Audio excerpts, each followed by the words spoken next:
కొడంగల్ మాజీ శాసనసభ్యులు BRS party నాయకులు పట్నం నరేందర్ రెడ్డి గారిని పరామర్శించడం జరిగింది.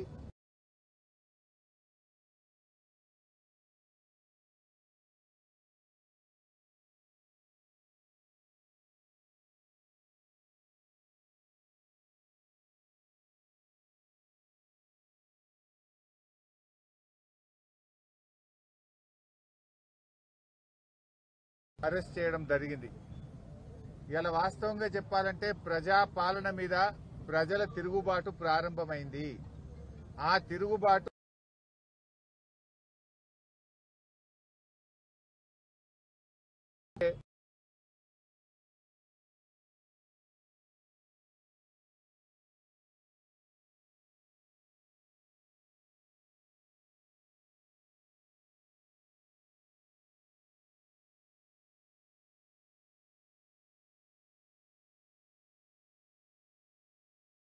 కావాలి, మా భూములు ఫార్మా కంపెనీలకు ఇవ్వమని ఆ ప్రాంత ప్రజలందరూ కూడా గత కొన్ని నెలలుగా పోరాటం చేస్తా ఉన్నారు. మరి అక్కడ ఎమ్మెల్యేగా ఉన్న రేవంత్ రెడ్డి తనకు ఓట్లేసినటువంటి కొడంగల్ ప్రజలకు పిలిచి మాట్లాడాలి, వారి సమస్య పరిష్కారం చేయాలి. కానీ పోలీసుల చేత, గుండాల చేత, రాజకీయ నాయకుల చేత వాళ్ళని బెదిరించేటువంటి ప్రయత్నానికి రేవంత్ రెడ్డి గారు పాల్పడతా ఉన్నారు. అంటే నీకు ఓటేస్తే ఏదో మేలు జరుగుతుంది, మేమంతా బాగుపడతాము, 15,000 రూపాయల రైతు భరోసా వస్తుంది, 2,500 మహాలక్ష్మి వస్తుంది, 4,000 పెన్షన్ వస్తుంది అని మేం బాగుపడతామని నీకు ఓట్లేస్తే, నీకు ఓట్లేసిన పాపానికి ఆ లఘుచర్ల గ్రామ ప్రజల మీద కర్కశంగా ఇవాళ నువ్వు వ్యవహరిస్తా ఉన్నావు. కట్టు బట్టలతో, పిల్ల పాపలతో ఊరు విడిచి పారిపోయేటట్టు చేసావు. అంటే నీకు ఓట్లేసి గెలిపిస్తే నువ్వు వాళ్ళకి ఇచ్చిన బహుమానం ఇది? వాళ్ళ భూములు గుంజుకోవడమే, కుట్రపూరితంగా చేయడమే నువ్వు ప్రజలకు చేసే సేవనా అని చెప్పి మేము అడుగుతా ఉన్నాం. పట్నం నరేందర్ రెడ్డి గారు ఒక ప్రతిపక్ష పార్టీగా, ప్రతిపక్ష నాయకుడిగా ఆ రైతులకు అండగా నిలిచే ప్రయత్నం చేసినాడు, రైతులకు ధైర్యాన్ని ఇచ్చే ప్రయత్నం చేసినాడు. ఆయనకు ఏ సంబంధం లేదు. కాంగ్రెస్ పార్టీ నాయకులు మాట్లాడుతుండ్రు, ఈ సంఘటన జరిగి రాయించుడు, అబద్దాలు మాట్లాడు, కాంగ్రెస్ నాయకులు ప్రెస్ మీట్లు పెడుతుండ్రు. పోలీస్ రిమాండ్ ఒకే ఒక్కసారి ఆ రోజు ఫోన్ వచ్చిందని చెప్పి అని ఇవాళ మీరు ప్రతిపక్షాల మీద అక్రమ కేసులు పెట్టచ్చు, కానీ ప్రజా తిరుగుబాటు నుంచి తప్పించుకోలేరు. ఇవాళ నేను అడుగుతా ఉన్నా, ఎవరు జరిగినా బీఆర్ఎస్ కుట్ర అంటాడు. మొన్నటిదాకా నిరుద్యోగ యువత అశోక్ నగర్ లో ఎస్సీ, ఎస్టీ, బీసీలకు అన్యాయం జరుగుతా ఉంది, జీవో 29 రద్దు చేయండి అని చెప్పి అశోక్ నగర్ లో నిరుద్యోగ యువత రోడ్ల మీదకి వస్తే అది దాని వెనుక బీఆర్ఎస్ పార్టీ ఉందని రేవంత్ రెడ్డి గారు మాట్లాడుతూ ఉంటారు. రైతులు మా పత్తికి, వరికి మద్దతు ధర రావడం లేదు, రైతు భరోసా రాలేదు, రైతులకు రుణమాఫీ కాలేదని రైతులు రోడ్ల మీదకి వస్తే బీఆర్ఎస్ పార్టీ రైతుల చేత ధర్నా చేయిస్తుందని ముఖ్యమంత్రి గారు మాట్లాడుతూ ఉంటారు.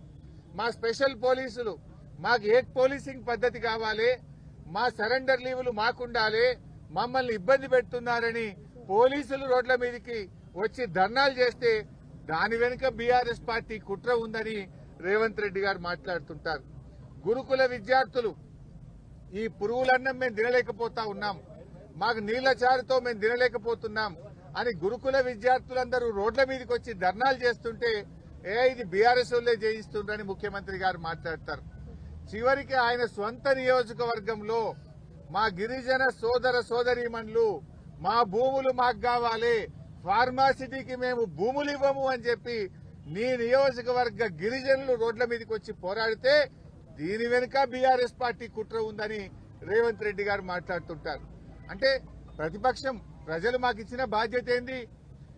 ఏ వర్గాలకైతే ఈ ప్రభుత్వం అన్యాయం చేస్తుందో, ప్రజలకిచ్చిన మాట నిలబెట్టుకోవడం లేదో, ఏ వర్గాలైతే పోరాటం చేస్తున్నాయో ఆ వర్గాలకు అండదండగా ఉండాలని, ప్రజల గొంతుకై పనిచేయాలని ప్రజలు మాకు ప్రతిపక్ష బాధ్యత ఇచ్చారు. ప్రతిపక్షంగా విద్యార్థులు రోడ్ల మీదకి వస్తే వారికి సంఘీభావం ప్రకటించడం మా బాధ్యత. ప్రతిపక్షంగా రైతులకు మద్దతు ధర రాకపోతే పోరాడడం మా బాధ్యత. ప్రతిపక్షంగా నిరుద్యోగ యువకులకు అన్యాయం జరిగితే పోరాడడం మా బాధ్యత. మరి నువ్వు ఎస్సీ ఎస్టీలకు అన్యాయం చేసి వాళ్ళ భూములు గుంజుకుంటే వాళ్ళు రోడ్ల మీదకి వస్తే నైతిక మద్దతు ఇవ్వడం మా బాధ్యత. పోలీసులు రోడ్ల మీదకి వస్తే పోలీసుల హక్కులు కాపాడడం కోసం కూడా వారి పక్షాన నిలబడడం ప్రతిపక్షంగా మా బాధ్యత. లేకపోతే ఏం చేయాలి? నువ్వు చేసే తప్పులకు, నువ్వు చేసేటువంటి నేరాలకు, నువ్వు చేసేటువంటి అక్రమాలకు మేము చిరుతలు వాయిస్తూ నీకు చెక్క భజన చేయాలనా? చిరుతలు వాయిస్తూ నువ్వు చేసే తప్పులకు మేము భజన చేయాలనా? నీ తప్పులను ఎత్తి చూపడమే మా బాధ్యత. నువ్వు చేసే అన్యాయాలను, అక్రమాలను ఎదిరించడమే మా బాధ్యత. పీడిత ప్రజలకు, పీడిత వర్గాలకు అండదండగా నిలబడడమే ప్రతిపక్షంగా మా బాధ్యత. నువ్వు అనుకుంటున్నావేమో బీఆర్ఎస్ నాయకుల మీద కేసు పెట్టాని, మమ్మల్ని అక్రమంగా ఇరికించాలనుకుంటున్నావు. పెడితే పెట్టు. మాకు ఉద్యమాలు కొత్త కాదు, అరెస్టులు కొత్త కాదు, జైళ్లు కొత్త కాదు. తెలంగాణ ఉద్యమంలో అనేక కేసులు ఎదుర్కొన్న వాళ్ళం. తెలంగాణ ఉద్యమంలో జైళ్లకు పోయొచ్చిన వాళ్ళం. కానీ మా బాధల్లా నీకేదన్నా బీఆర్ఎస్ మీద కోపం ఉంటే నన్నో, కేటీఆర్ నో, మా లక్ష్మారెడ్డినో, మా పల్లా రాజేశ్వరరెడ్డిని జైల్లో వేయండి, మేము పోతాం. కానీ అమాయకులైన గిరిజన రైతులను ఎందుకు జైల్లో వేసినామని మేము అడుగుతా ఉన్నాం. తక్షణమే ఆ గిరిజన రైతులను వెంటనే విడుదల చేయాలని చెప్పి బీఆర్ఎస్ పార్టీ పక్షాన డిమాండ్ చేస్తా ఉన్నాం. ఏమడిగిండు గిరిజన రైతులు? వాళ్ళు మా భూమి మాకు కావాలని మాట్లాడిండ్రు. దానికి నువ్వు కేసులు పెట్టవా? ఇది ఎక్కడి న్యాయమో అని చెప్పి మేము ప్రశ్నిస్తా ఉన్నాం. ఈ అన్యాయాలను ఎట్టి పరిస్థితుల్లో నువ్వు ఎన్ని అక్రమ కేసులు పెట్టినా, మమ్మల్ని ఎన్ని రకాలుగా వేధించినా బీఆర్ఎస్ పార్టీ నిన్ను ప్రశ్నిస్తూనే ఉంటది, నీ వెంట పడుతూనే ఉంటది, పేదల పక్షాన పోరాటం చేస్తూనే ఉంటదని చెప్పి కూడా హెచ్చరిస్తా ఉన్నాం. అయినా నాకు అర్థం కాదు, ఇదేం ప్రజాస్వామ్యం? నువ్వేం చెప్పినావు ఆ రోజు? 6 గ్యారంటీలతో పాటు 7వ గ్యారంటీ ప్రశ్నించే హక్కు ఇస్తున్నాం, ప్రజాస్వామ్యం ఇస్తున్నాను. ఎక్కడ ప్రజాస్వామ్యం ఉంది? ప్రశ్నిస్తే కేసులు పెడుతున్నావు, ప్రశ్నిస్తే అక్రమ జైళ్లలో పెడుతున్నావు, నువ్వు ప్రశ్నించే అవకాశం లేకుండా చేస్తున్నావు. ఆ రోజు మల్లన్న సాగర్ లో నువ్వు వచ్చి 2 రోజులు నిరాహార దీక్ష చేసినావు. నిన్ను ఆపిందా బీఆర్ఎస్ పార్టీ? మల్లన్న సాగర్ లో నువ్వు వచ్చి 2 రోజులు నిరాహార దీక్ష చేసినావు. నిన్ను అరెస్ట్ చేయలే కదా? నిన్న ఆ ఊర్లకు బోనిచ్చినాం కదా? 2 రోజులు దీక్ష చేస్తే నీకు రక్షణ ఇచ్చింది కదా ఆనాటి ప్రభుత్వం. ఇవాళ ఎందుకు ఆపుతున్నావు? నిన్న మా మత్స్యనాచారి గారు ప్రతిపక్ష నాయకుడు లగిచెర్లకు వెళ్తావు, ఆ రైతులకు, ఆ అక్క చెల్లెలకు, ఆ పిల్లలకు, వృద్ధులకు మానసికంగా ధైర్యాన్ని ఇస్తామని మా నాయకులు వెళ్తే వాళ్ళను నువ్వు అరెస్ట్ చేసినావు. మా ఆర్ఎస్ ప్రవీణ్ కుమార్ ను, కార్తీక్ రెడ్డిని, మా వాళ్ళందరినీ కూడా నిన్ను అరెస్ట్ చేసినావు. అదేవిధంగా లోకల్ ఎంపీ డీకే అరుణ గారు పోతే నిన్ను అరెస్ట్ చేసినావు. ఇదెక్కడి ప్రజాస్వామ్యం? ప్రజాస్వామ్యం అంటే ఇదేనా? అర్ధరాత్రి చీకట్లో, దొంగ రాత్రి మహిళల ఛాతి మీద కాళ్లు పెట్టి తొక్కుతూ నువ్వు అరెస్ట్ చేసినావు. ఇదేనా ప్రజాస్వామ్యం? 9 నెలల గర్భిణీ స్త్రీ మీద ఛాతి మీద కానిస్టేబుళ్లు తొక్కుతూ ఇంట్లో ఉండే మగవాళ్లను కొడుతూ వాళ్ళని తేవడమే ప్రజాస్వామ్యమా అని నేను అడుగుతా ఉన్నా. ఏంటి నీ నియోజకవర్గ ప్రజలకు నువ్వు చేసే సేవ ఇదా అని నేను రేవంత్ రెడ్డిని అడుగుతా ఉన్నా. ఇవాళ ఈ ప్రజా పాలన మీద ప్రజల తిరుగుబాటు నీ కొడంగల్ నుంచే ప్రారంభమైంది. నువ్వు అక్రమంగా అరెస్ట్ చేసి మా నరేందర్ రెడ్డిని జైల్లో పెట్టావు కావచ్చు, మా కేటీఆర్ మీద కుట్రలు చేస్తావు కావచ్చు, కానీ తిరుగుబాటు ఆగదు. నిన్ను ప్రజలు గద్దెదించేదాకా కూడా వదిలిపెట్టరు అని హెచ్చరిస్తా ఉన్నా. అయినా దేనికోసమే ఫార్మాసిటీ? ఆల్రెడీ గత ప్రభుత్వం, మా ప్రభుత్వం ఉన్నప్పుడు 14,000 ఎకరాల భూమిని ఫార్మాసిటీ కోసం సేకరించినాం. ఆడబెట్టు ఫార్మాసిటీ. ఆడ ఫార్మాసిటీ పెట్టగా నేను ఎవరొద్దంటున్నారు? 14,000 ఎకరాల భూమి ఉంది కదా అంటే అక్కడనేమో ఈయన 4th సిటీ కడతారట, రియల్ ఎస్టేట్ వ్యాపారం చేస్తారట, తన అనుయాయులకు, తన కంపెనీలకు భూములు కేటాయించి భూములు కొల్లగొట్టాలని కుట్ర చేస్తా ఉన్నాడు. అక్కడ రియల్ ఎస్టేట్ వ్యాపారం చేసి డబ్బులు సంపాదించాలని రేవంత్ రెడ్డి కుట్ర చేస్తా ఉన్నాడు. ఈ భూములేమో ఫార్మాసిటీ కోసం సేకరించిన భూములు రియల్ ఎస్టేట్ వ్యాపారం చేస్తారట.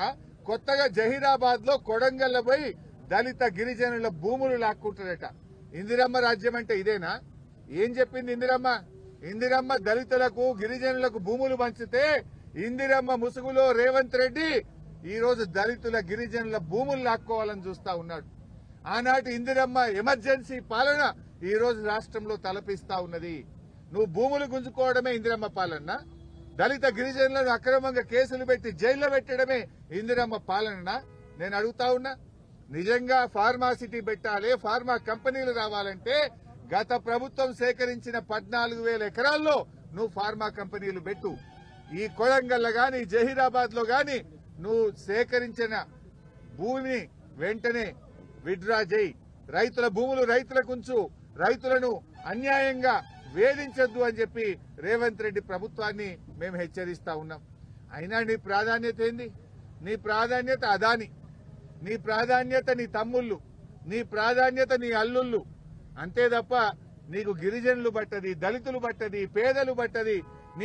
నువ్వు నీ అల్లుళ్ళ కోసమో అదానీ కోసమో అంబానీల కోసం పేదల భూములు గుంజుకొని ఇవాళ వాళ్ళకి కట్టబెట్టే ప్రయత్నం చేస్తా ఉన్నావు.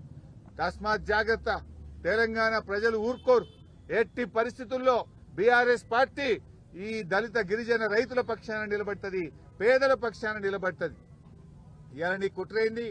నువ్వు సమాధానం చెప్పలేక నువ్వు మా కేటీఆర్ గారి మీద కుట్ర చేస్తున్నావు. మేము చేస్తున్న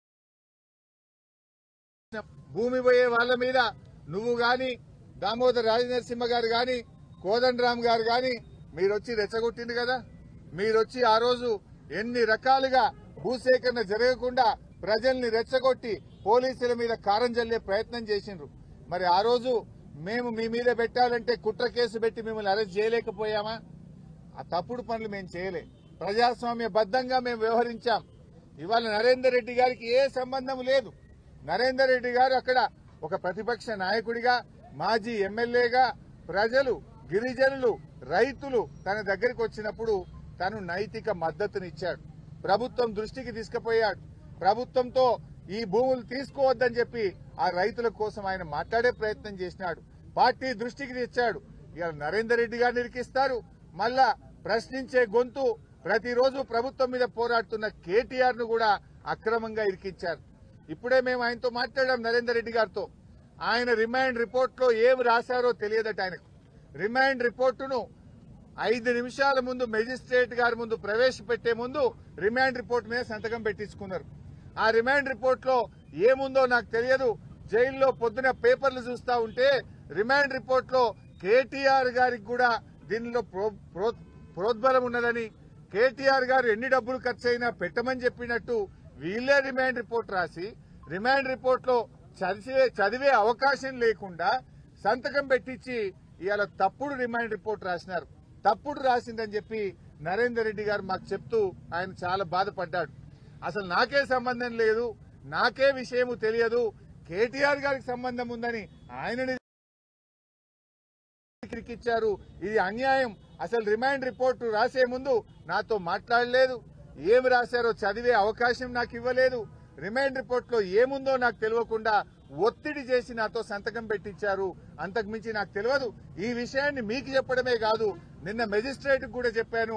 మెజిస్ట్రేట్ గారి ముందు కూడా ఆ రిమాండ్ రిపోర్ట్ లో ఏముందో నాకు తెలియదు, ఒక్క నిమిషం ముందే నాతో సంతకం పెట్టించారనే విషయాన్ని నిన్న మెజిస్ట్రేట్ గారికి కూడా చెప్పానని చెప్పి నరేందర్ రెడ్డి గారు చెప్పారు. అంటే దీన్ని బట్టి ఏమర్థమవుతుంది? నరేందర్ రెడ్డి గారిని ప్రశ్నించే గొంతు గనక ఇవాళ ఆయన జైల్లో పెట్టి అక్కడ భూములు గుంజుకోవాలని చూస్తున్నాడు. నరేందర్ రెడ్డి గారు లేకపోతే ఆ ప్రాంతంలో ఫార్మా కంపెనీల కోసం, బడా బాబుల కోసం ఆయన భూములు గుంజుకోవాలని చూస్తున్నాడు. నేను అడుగుతా ఉన్నా, నీ ప్రేమ ఎవరి మీదనే రేవంత్ రెడ్డి? నీకు ఓట్లేసి నిన్ను రాజకీయ భిక్ష పెట్టిన వాళ్లకు, నిన్ను ఓట్లేసి ఎమ్మెల్యేగా గెలిపించిన కొడంగల్ ప్రజల మీద నీ ప్రేమ గింతేనా? కొడంగల్ ప్రజల మీద నీ ప్రేమ లేదు, ఫార్మా కంపెనీల యాజమాన్యాల మీద నీకు ప్రేమ ఉన్నది.